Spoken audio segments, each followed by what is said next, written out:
நம் வாழ்க்கையின் மீது நாம் வைக்கும் நம்பிக்கை நம் வாழ்க்கையில் பல அற்புதங்களை நிகழ்த்தும். இதை உணர்த்தும் விதமாக ஒரு குட்டி கதை. வாங்க கதைக்குள்ளே போகலாம்.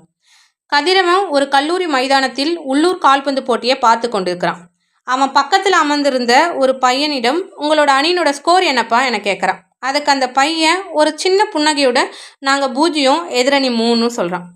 உடனே கதிரவன் அவனை பார்த்து, நீ சோர்வடைய வேண்டாம் தம்பி சொல்கிறான். அதற்கு அந்த பையன், நடுவர் இறுதி விசில் அடிக்காத போது நான் ஏன் மனம் தளர வேண்டும் அங்கிள் என ஒரு தீர்க்கமான கேள்வியை கதிரவன் கேட்குறான். எங்கள் அணி மற்றும் பயிற்சியாளர் மீது எனக்கு நம்பிக்கை இருக்குது. அது மட்டும் இல்லை, எங்கள் அணி நிச்சயமாக வெல்லும் சொல்லி அவனோட ஆட்டத்தை அவன் தொடர்றான். உண்மையாகவே போட்டி 5-4 என அந்த பையன் அணியினுடைய வெற்றிக்கு ஏற்ப முடிந்தது. கதிரவன் இதை பார்த்து ரொம்ப ஆச்சரியப்பட்டான். அவனுடைய நம்பிக்கை நினைத்து அவன் வாயெடுத்தே போனான். அவனது நம்பிக்கை அவ்வளவு அழகான ஆழமான நம்பிக்கை. கதிரவனை அது யோசிக்க வச்சது. மேலும் கதிரவனுடைய மனதில் அவன் கேட்ட கேள்வி, நடுவர் இறுதி விசில் அடிக்காத போது நான் ஏன் மனம் தளர வேண்டும், அது வந்து கொண்டே இருந்தது. இதே போன்றுதான் நம்மளுடைய வாழ்க்கையும் ஒரு விளையாட்டை போன்றது.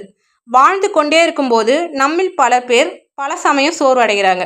நமக்கான இறுதி விசில் ஒலிக்காத போது நாம் ஏன் சோர்வடைய வேண்டும், மனம் தளர வேண்டும்? உண்மையாகவே நம்மளை பல பேர் இறுதி விசிலை நமக்கு நாமவே ஊதிக்கொள்கிறோம்.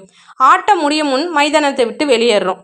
ஆனால் வாழ்க்கையில் நம்பிக்கை நம்மிடம் இருக்கிற வரைக்கும் எதுவும் சாத்தியம் இல்லாமல் இல்லை. நம்மிடம் இருக்கும் காலம் முழுதாகவோ பாதியாகவோ முக்கால்வாசியாகவோ இருக்கலாம். அதெல்லாம் முக்கியம் கிடையாது. ஏனென்றால் காலம் முடியும் முன்பு நமக்கு நாமே விசில் அடிக்கக்கூடாது இல்லையா? நம்மளுடைய ஆட்டத்தின் நடுவர் யாருன்னு நினைக்கிறீங்க? அந்த கடவுள் தான். அவர் மீதும் உங்கள் மீதும் நம்பிக்கை வையுங்க.